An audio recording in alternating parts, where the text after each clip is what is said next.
அண்மை செய்தியாக பார்க்கிறோம். கலந்தாய்வுக்கு அழைத்துவிட்டு அதில் பங்கேற்க அனுமதிக்கவில்லை என்ற புகார் எழுந்தது. இந்த நிலையில் தேர்வாணையம் விளக்கம் ஒன்றை அளித்திருக்கிறது.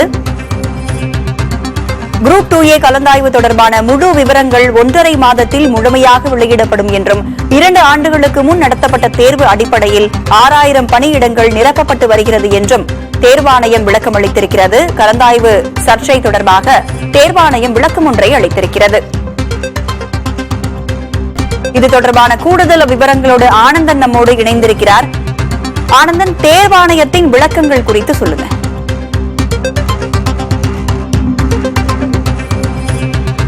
ராதா, தமிழ்நாடு அரசு பணியாளர் தேர்வாணையம் தற்போது விளக்கம் ஒன்று கொடுத்திருக்கிறது. 2 ஆண்டுகளுக்கு முன்பாக 6000 பணியிடங்களுக்கான பணியிடங்களுக்கான தேர்வு நடைபெற்று தேர்வு முடிவின் அடிப்படையில் பல்வேறு கட்ட தொடர்ந்து அதற்கான நடைமுறைகள் எல்லாம் பின்பற்றப்பட்டு தற்போது கலந்தாய்வு நடைபெற்றுக் கொண்டிருக்கிறது. ஒவ்வொரு துறையில் இருக்கக்கூடிய 67 துறையில் இருக்கக்கூடிய காலி பணியிடங்களை நிரப்பக்கூடிய பணிகள் தொடர்ந்து நடைபெற்றுக் கொண்டிருக்கிறது. இதற்காக கிட்டத்தட்ட 6000 பணியிடங்களுக்கு 10,000த்திற்கும் மேற்பட்ட நபர்கள் வரவழைக்கப்பட்டு தொடர்ந்து அந்த பணிகள் நிரப்பப்பட்டு பணிகள் நடைபெற்றுக் கொண்டிருக்கிறது. இதுல ஒரு குற்றச்சாட்டு, என்ன குற்றச்சாட்டுன்னு சொன்னாங்க அப்படின்னா, கூட்டுறவுத்துறையில் இளநிலை பணியாளருக்கான தேர்வு அந்த பணியிடங்களுக்கு தேர்வு செய்வதில் குளறுபடி ஏற்பட்டிருக்கிறது என்று தேர்வு எழுதி தற்போது கலந்தாய்வுக்கு வருகை இருந்தவர்கள் குற்றச்சாட்டுகளை முன் வச்சாங்க. எங்களை கலந்தாய்வுக்கு வரவழைச்சிருக்காங்க. ஆனா இதற்கு முன்பாக காலி பணியிடங்களை சரியாக காண்பிக்கவில்லை, ரேங்க் லிஸ்ட் வெளியிடப்படவில்லை என்று குற்றச்சாட்டுகள் முன் வச்சாங்க. இதை நம்ம வெளிக்கொண்டு வந்தோம். இது தொடர்பாக தற்போது தமிழ்நாடு அரசு தேர்வாணையம் ஒரு விளக்கம் ஒன்றை கொடுத்திருக்கிறது. குறிப்பாக அந்த துறையில் இருக்கக்கூடிய 928 காலி பணியிடங்கள் இருக்கிறது. தமிழ் வழி படித்தவர்களுக்கு 20% முன்னுரிமை கொடுக்கப்பட்டிருக்கிறது.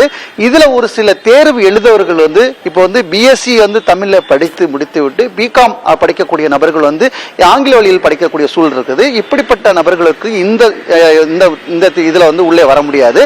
முழுமையாக தமிழ் வழியில் படித்தவர்களுக்கு முக்கியத்துவம் கொடுக்கப்பட்டு வரவழைக்கப்பட்டிருக்கிறது. அந்த ஒரு நடைமுறை சொல்றாங்க.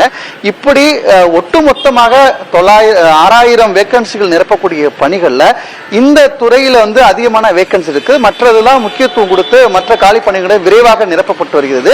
எனவே இதற்கு முக்கியத்துவம் கொடுக்கும் பொழுது இது சற்று குளறுபடி ஏற்பட்டிருக்கு, முன்னாடி அழைக்கப்பட்டிருக்கிறார்கள்.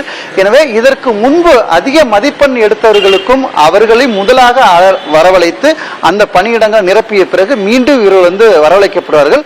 அதற்கான குறுஞ்செய்தி தற்போது அனுப்பப்பட்டிருக்கிறது. அதை ஏற்றுக்கொண்டு திருப்பி சென்றிருக்கிறார்கள். இதுல எந்த ஒரு குளறுபடியும் முறைகேடும் இல்லை என்று தமிழ்நாடு அரசு தேர்வாணையம் சார்பாக நமக்கு தற்போது விளக்கம் கொடுக்கப்பட்டிருக்கிறது.